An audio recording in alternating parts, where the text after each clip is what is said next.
Here's a question, and you probably need to think very carefully about it. The question is this: was there a T-Rex in the Garden of Eden? Well, perhaps a better question might be, was there ever a Garden of Eden to have a T-Rex in it, which I personally think there wasn't. But supposing the improbable actual existence of said garden, the question stands: do you think there was one of the stars of Jurassic Park stomping around in the Garden of Eden? If the answer to that question is yes, then I'm afraid I would regard you as someone who would probably buy a bottle of genuine snake oil from a traveling showman. But the seemingly rather strange question will become relevant in a moment. In a previous video, I spoke about the creation of the universe as it was described by the authors of the Old Testament in Genesis, and the conflicting arguments concerning it that continue to the present day, centering on the, well, unanswerable yet hotly contended topic of who or what did it. Was the universe poofed into instant existence by God some 6,000 years ago, or did it evolve over billions of years following the Big Bang? Now, one might think that with all the incredible advances in science, that notions of a 6,000-year-old universe would be relegated to the realm of fairy stories, given as much credence as the boogeyman, the great pumpkin, or the Easter bunny, but that is not the case. Excellent websites on the internet, clearly made to very high standards of research and production, still put forward this idea of the creation occurring some 6,000 years ago as though it was proven fact, which some actually claim it is, despite not a shred of scientific evidence to support that claim. Now, there is no absolute date as such for creation given in the Old Testament, in Genesis, and the actual dating of that event we owe to John Ussher, the Church of Ireland Archbishop of Armagh and Primate of all Ireland in the early 17th century. And after exhaustive research, he decided that the Earth was created at precisely 9 a.m. on the 23rd of October, 4004 BC, making the Earth now 6,024 years old. That has become the accepted age of the Earth by those with more religious faith than common sense, despite a monumental body of evidence that proves the idea to be laughably wrong. I could mention, I suppose, the passage grave at Béménez in France, which can be dated to 4,850 BC, or the Bourgogne tomb complex, also in France, dated to 4,700 BC. And that would seem to suggest that those two structures must have been, well, floating around in the void for over 700 years before the Earth was created, and then they presumably dropped down to land in what would later become France.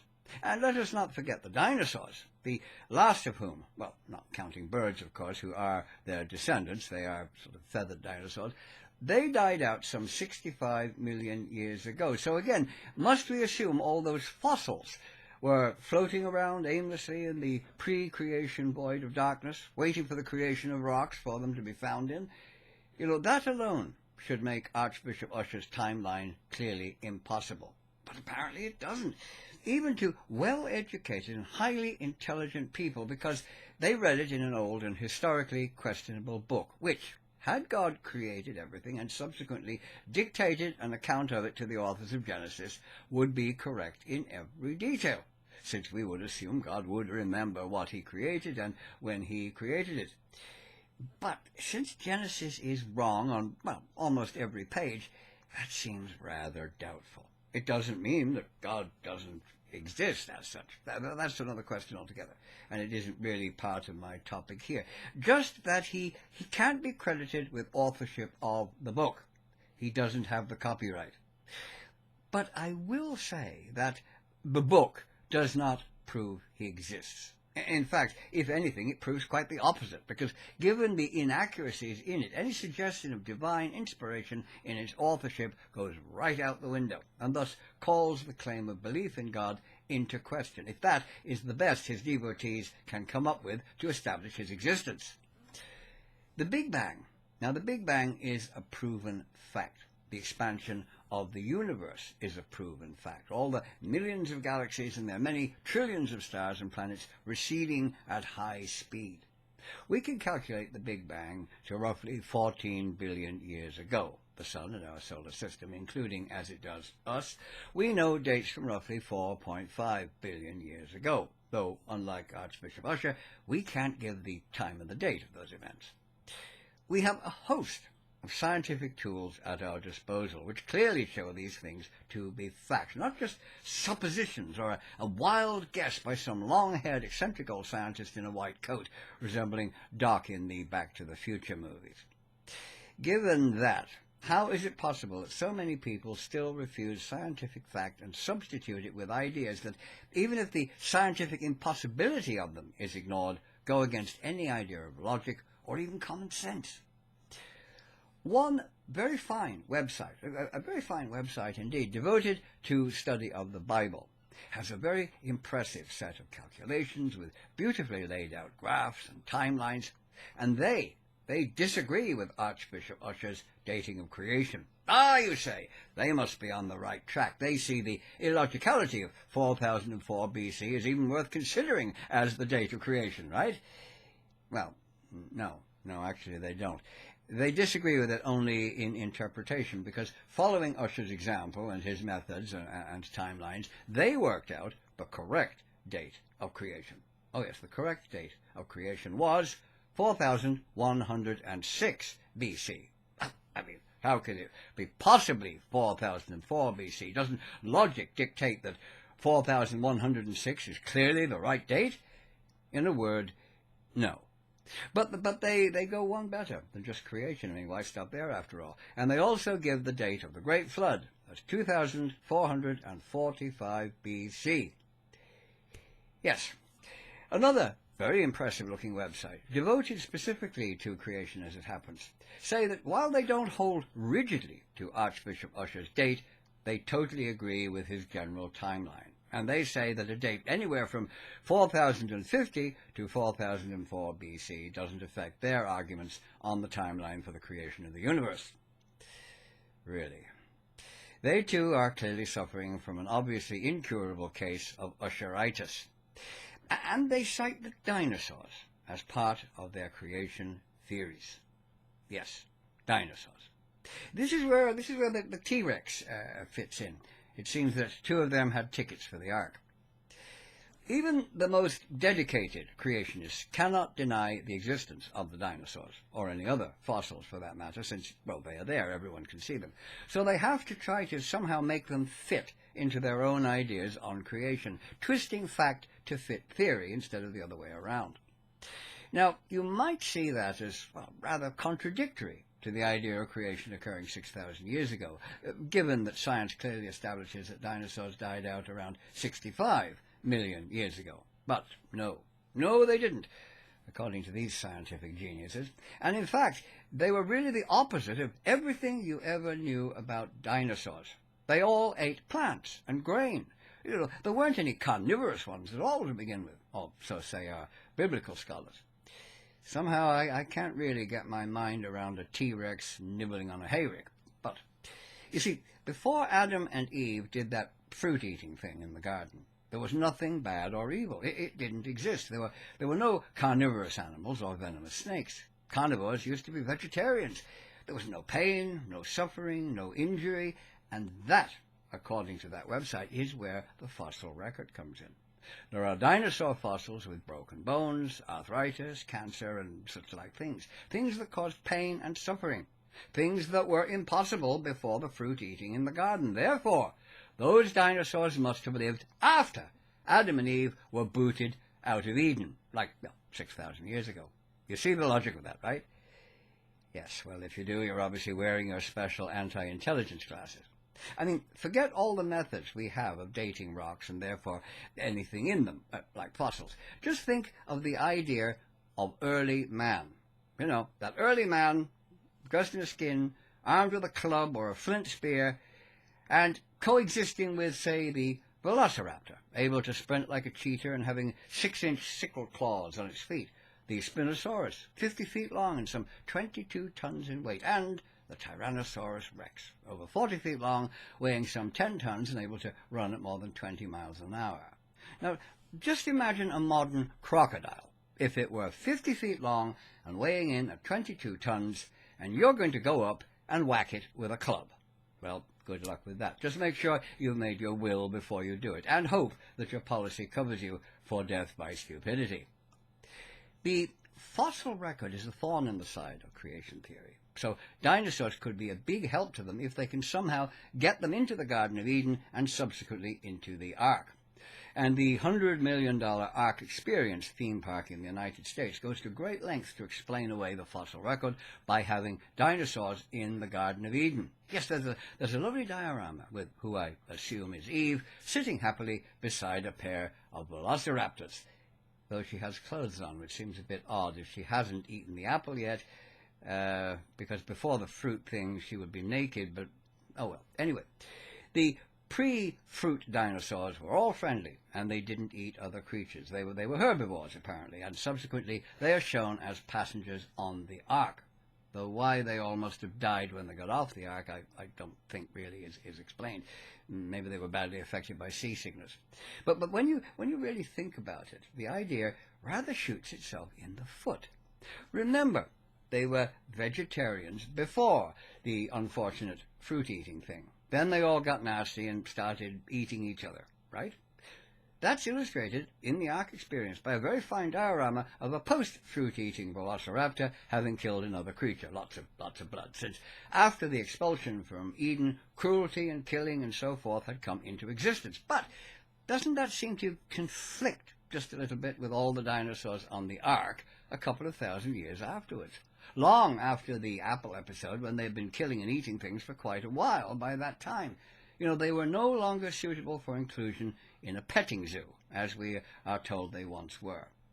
I try to imagine Noah actually getting them on board. Ham, go out and catch me 2 tyrannosaurs, 2 velociraptors, 2 allosaurs, and whatever others you can find. Try not to get eaten, okay? You can put them down with that big herd of cattle we loaded for provisions. I mean, what could possibly go wrong? No, I don't really think so. But this is seriously put forward by dedicated creationists to try and reconcile dinosaurs with creation, and it is completely ridiculous. We know dinosaurs ceased to exist millions of years before even the creatures that would eventually evolve into us came along. And even if they had coexisted with humans, the idea of putting them into the Ark is just so brain-numbingly stupid. Another idea put forward by creationists is that the fossil record was due to the Great Flood. You see, it drowned all the dinosaurs, all the ones who didn't die out 65 million years previously. And that's how they came to be in the ground. Oddly enough, though, the rocks we find them in can be dated back millions of years, which seems to suggest that they would have found it rather difficult to get themselves into those rocks, plus the fact that their fossils are never found with those of later animals that would have lived at the time of the flood. They are in different layers, never all mixed together, as would be the case had they all died at the same time. Of course, that's bringing logic into it, and logic, religion, yeah, they don't really go together. Another even more ridiculous suggestion is, of course, that God himself put the fossils in the ground. He created all those remains of creatures, which in that case presumably never actually existed in the first place, and he left them there for us to find in order to test us. Why? I mean, what was the purpose of the test? To see how stupid we were? Well, in that case, some people certainly have managed to achieve that. Does any of this prove that God exists? Clearly, by any standard of logic, it doesn't. Nor does it prove conclusively, of course, that he doesn't exist. But it does prove that a book written about him and claims made for his actions and the actions of others is a product of fiction. It proves that so much of the Bible is wrong that it calls into question faith based solely on it. You know, I may not think God exists, but I can't say, I know there's no God, because I can't know that. I may think it. That may be my opinion based on logic and common sense, but that's opinion, not knowledge. Nor can someone else say they know there is a God, because again, the actual knowledge of that question is completely impossible. You're only going to find that out for sure when you die, which is really a bit late, and by that time the answer is irrelevant anyway. Now, I will say categorically that God is not an elderly gentleman with a long beard, dressed in a white robe, and sitting on a cloud watching us down below. Nor, I think, would even the most devout Christians subscribe to that rather cartoon image. But simple logic and common sense, even if you discount science, seem to be unknown to so many who cling to Genesis as a genuine, viable theory of creation. Now, to go back to the Ark encounter, whatever about dinosaurs who were never actually mentioned in Genesis, one has to remember that. All the problems of actually getting two of everything and getting them on board the Ark. The theme park Ark is built to the correct measurements given in the Bible. It is built to scale. It is just over 500 feet long, 85 feet wide, and 51 feet high. Now, that's more than half the length and almost the width of the Titanic. But, never mind the Ark encounter, which itself took more than 1,000 workers over 2 years to build, using powerful cranes, big trucks to bring supplies, and power tools of all kinds, all the modern equipment. Forget that. Just think of the biblical measurements themselves. And imagine the work required in cutting, transporting, and finishing the wood alone, never mind actually putting it all together. And we are supposed to believe that a family of 8, using the primitive hand tools of the Bronze Age, and having no knowledge of shipbuilding, were able to construct a ship that would have been beyond the abilities of the later shipyards of Rome or Carthage. Really? That makes sense to you? That is the level of faith required to accept the Old Testament. Now, some have suggested that Noah hired workers to help, though there is no mention of anyone other than his own family in the Bible. But assuming that he did, and that it took him around 70 years to build it, as the Ark encounter themselves suggest, the technology required simply did not exist in the Bronze Age to construct a ship of that size, nor did it even many centuries later. And even today, a wooden ship of that size wouldn't be seaworthy, due to the very nature of wood itself. But it is suggested also by the Ark encounter that the ancient civilizations may have had advanced technology advanced way ahead of their time, and tools unknown to us nowadays, which does rather smack of aliens coming down to help, though there is no evidence of that, nor have any advanced tools of any type unknown elsewhere or made of some unknown metal, tools that don't fit the timeline, ever been discovered. To say nothing, of course, of the questionable morality of Noah then leaving those who had helped to save him and his family by building his boat behind to drown. Biblical morality at its best. And it would all have been in vain anyway, because the Ark would have come apart and sunk, regardless of any tools used to build it, due to the fact that it was made of wood.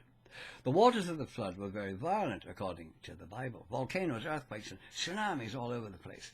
So given the way wood bends and gives, a wooden ship of that length and size, loaded down with thousands of animals and provisions, would have flexed and warped and leaked, and eventually sunk, as the largest wooden ship ever built actually did. The Wyoming, a 6-masted schooner built in 1909, built by professional shipbuilders, 350 feet long in deck length, considerably smaller than Noah's Ark was supposed to be, suffering from constant leaking due to the flexing of her timbers. Other very large wooden ships were highly unseaworthy for the same reason. There is a limit to the size of a ship that can be constructed entirely of wood, and the Wyoming was teetering right at that limit, while the Ark would have been considerably beyond it. It would have exceeded the limit very, very much, and it would not have survived the conditions suggested in the Bible. She would have been sailing through probably the most violent storms ever known. To finish on the dinosaur note, while it doesn't apply to websites that trot out dinosaurs to bolster their claims, it is said by some that the dinosaurs in the Ark encounter are actually just there to attract children, that those responsible don't really believe that, but that's not what they claim in their literature, nor what many exhibits in the Ark clearly portray. And when they're asked directly if they think dinosaurs existed with humans, they say yes. I've seen children visiting the exhibit ask if they think that humans and dinosaurs were on the Ark together, and they say yes, because they've just seen that. And they're told that. They're told that all of that is true. That concerns me. Not just children accepting what they see as fact, but parents telling them that all that is scientifically proven historical fact, which it isn't. There is no historical or archaeological evidence to support any of it. There is no scientific basis for any of it, or logical or common sense basis either. It all has the actual or historical or archaeological truth of a Marvel comic book. And for those who accept all of this as dare I say, gospel, I would suggest that the phrase, O ye of little faith, be changed to O ye of little intelligence. So, with that, I shall now say goodbye until the next time. Goodbye for now.